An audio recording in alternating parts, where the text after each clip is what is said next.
Aulas improvisadas y de alguna o de otra forma están tratando de aminorar el impacto por esta pandemia de COVID-19 que terminó dejándolos sin clases. Muchos de ellos, bueno, pues sí, con clases a distancia, pero el nivel de aprovechamiento, eso todavía queda en duda hasta este momento. Para poder profundizar en este tema, le agradezco a Marco Fernández, profesor investigador de la Escuela de Gobierno y Transformación Pública del Tecnológico de Monterrey, además de investigador de México Evalúa, que nos acompañe hoy porque ya era necesario el poder hacer un corte previo de caja y de saber cómo vamos. Querido Marco, ¿cómo estás? Hola Magda, muy buenas ya tardes.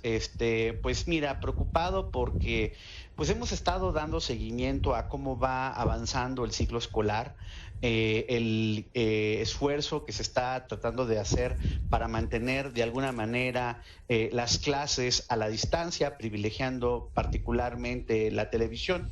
Y en las últimas semanas nos dimos a la tarea, por un lado, de levantar una encuesta a papás, a mamás que tienen hijos en escuelas públicas, una encuesta con representación nacional en conjunto con la gente de Grupo Reforma, y por el otro lado dimos seguimiento puntual precisamente a estas clases que se han estado transmitiendo en las últimas semanas, seis semanas, para ver, por un lado, las 3 primeras semanas de transmisiones que fueron bajo la etapa anterior del modelo anterior de clases a distancia, y 3 con las denominadas Aprende en Casa 2.0. Y los resultados de ambos ejercicios pues sí nos dan cuenta de varias de las situaciones que tu reportero señalaba en la nota de hace unos minutos.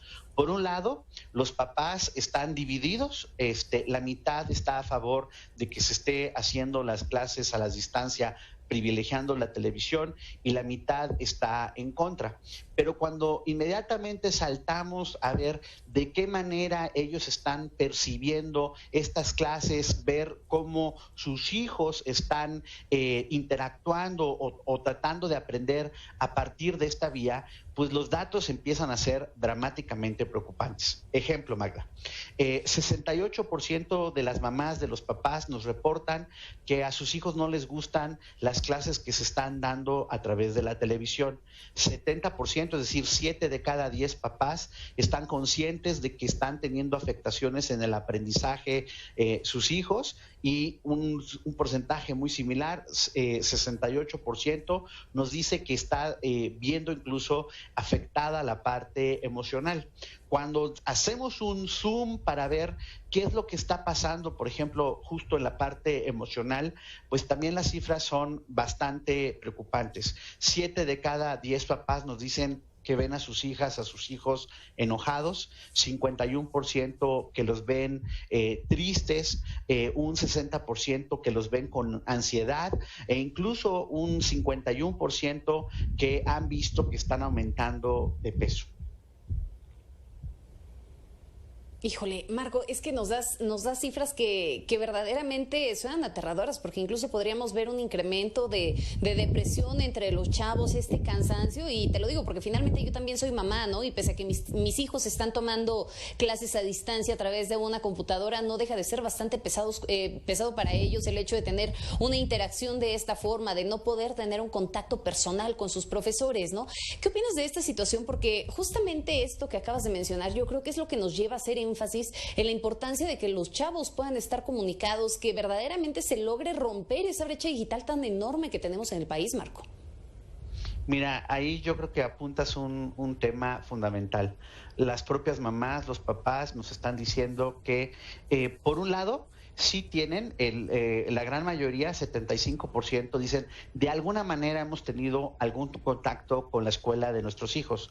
Pero cuando uno ve, por ejemplo, les pregunta, oigan, ante las dudas que tienen sus hijos para tratar de resolverlas, pues porque pues no están interactuando de manera constante con sus maestros, ¿quiénes son los que resuelven las dudas? Y aquí, pues, los números retratan este problema de interacción, porque la gran mayoría, el 62% de los papás, son quienes están resolviendo las dudas que tienen sus hijos, y solamente 2 de cada 10 dicen que pueden acudir a los maestros, a los profesores de sus hijos para resolver esas dudas.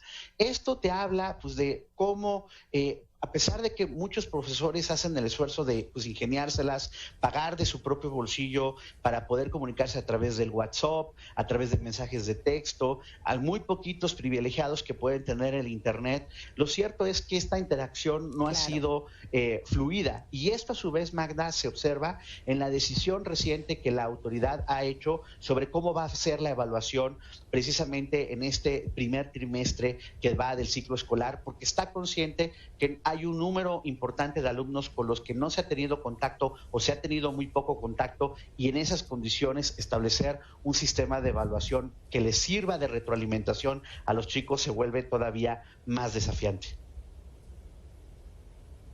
No, y que eso nos lleva a pensar también a cuántas personas de plano ya no regresaron a la escuela, Marco. O sea, te puedo hablar, por ejemplo, de las cifras de aquí del Estado de México, en donde hay poco más de 3 millones de chavos que forman parte de estos niveles básicos, de este nivel básico, y que bueno, acá nos hablan de un nivel de deserción de cerca del 10%. A raíz de eso, porque no hay quien los esté supervisando, quien verdaderamente les pueda dar un seguimiento, una continuidad, para ver que ellos finalmente estén pues tomando las clases, aunque sea a través de la televisión, ¿no? Imagínate este nivel de deserción ya enfocado a nivel nacional, ¿de qué tamaño puede llegar a ser? De hecho, ese es un aspecto fundamental porque no tenemos cifras confiables de qué está pasando con este fenómeno. Por un lado, la autoridad ha tratado, como hace cada año, de levantar la estadística educativa, pero pues no sabemos qué tan confiable es esa estadística, no se ha hecho pública, porque como funciona es, las escuelas reportan los números a su jefe de zona escolar, a su vez a la autoridad educativa de los estados, y de ahí sube a la SEP. Y todo ese proceso, en ese proceso hay un montón ahorita pues de información imperfecta, y eso es un reto, porque sí sabemos que por la cuestión tanto económica como por la cuestión anímica, académica, donde muchos alumnos se desesperan, que no están aprendiendo y tiran la toalla sin darse cuenta el drama que eso va a significar para su futuro. En todas esas circunstancias aumenta el abandono escolar, y aquí sí, con toda franqueza, es por eso que en el presupuesto que acaba de ser aprobado por parte de los señores legisladores no podemos dejar de ser críticos en dónde está el dinero para poder facilitar ese contacto. ¿Por qué no se pudo financiar un sistema para poder dotar de internet, por ejemplo, aunque fuera por un año, a los maestros de este país? Eso nos costaba aproximadamente 5,000 millones de pesos. Y para los mamás, para los papás, para los abuelos, los tíos, los chavos que nos están viendo, solo por ponerlo en perspectiva. O sea, si el país tuvo dinero, más de 65,000 millones de pesos, para darlo a Dos Bocas, allá en Tabasco, para el proyecto del presidente en términos petroleros, en verdad no teníamos 5,000 millones de pesos para tratar de lograr tener mayor contacto, y que ese contacto pudiera significar tratar de contener el fenómeno del abandono. Esa forma de aprobar los recursos solo retrata el drama que en este país, lamentablemente, la educación no está siendo considerada una actividad esencial. Por eso, ante el manejo muy mal manejo que se ha hecho del problema del contagio, uno no anticipa en el mediano, ni en el cercano ni en el mediano plazo, la apertura de las escuelas. Y esto va a tener un problema enorme de consecuencia para el bienestar de los chicos, que no están aprendiendo, los propios papás te lo están diciendo, y muchas veces dicen, no, pero eso se corrige con el tiempo. Eso no es cierto. Hay problemas muy serios que pueden mantener realmente a una generación en ese sentido en peligro. Por eso es un drama observar que ni contenemos bien el fenómeno para tratar eventualmente que regresemos a clases, ni financiamos para tratar de que, si lo vamos a hacer a la distancia, lo hagamos de la mejor manera posible. ¿Y sabes qué, Marco? Me ganaste la pregunta, porque finalmente era una pregunta que traía contemplada dentro de esta entrevista, el qué te parecía el presupuesto. Me queda clarísimo con esto que nos acabas de comentar, y las consecuencias que finalmente se van a terminar pagando, ¿no? Al momento de no querer invertir más en poder tener toda la conectividad necesaria para que los chavos puedan continuar con las clases, para que los maestros tengan un mayor apoyo. Y solamente déjame finalizar brevemente, ¿cuáles serían esas recomendaciones para poder aminorar esta brecha que se está empezando a generar en materia educativa?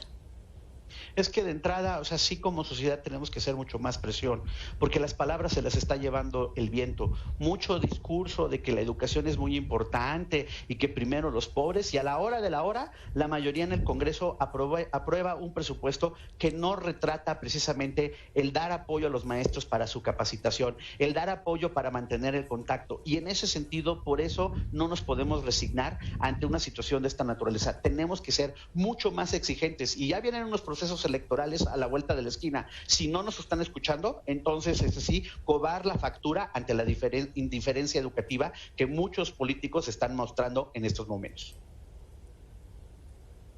Totalmente de acuerdo, el voto puede llegar a generar el castigo necesario. Muchísimas gracias, Marco, por esta charla. Como siempre, el diagnóstico que nos das bastante oportuno. Te mando un abrazo enorme. Gracias por estar aquí. Gracias. Buena tarde. Muy buenas tardes. Marco Fernández, profesor investigador de la Escuela de Gobierno, Transformación Pública del Tecnológico de Monterrey, además de investigador de México Evalúa. Pues ahí están las cifras, ¿eh? Las cosas no están tan bien en este momento en materia educativa. Sigue siendo un gran reto en medio de la pandemia. Nos viene a cambiar totalmente el esquema. El tema es, bueno, ya estamos inmersos en la pandemia. ¿Cómo logramos generar una sociedad resiliente? Se necesita mayor inversión, se necesita mayor apoyo para lograr realmente conectar el país para que esta brecha sea menos grande, para que se pueda reducir el tamaño de esta brecha educativa que se está generando ya de por sí por la pandemia de coronavirus. Hacemos un corte, volvemos con más.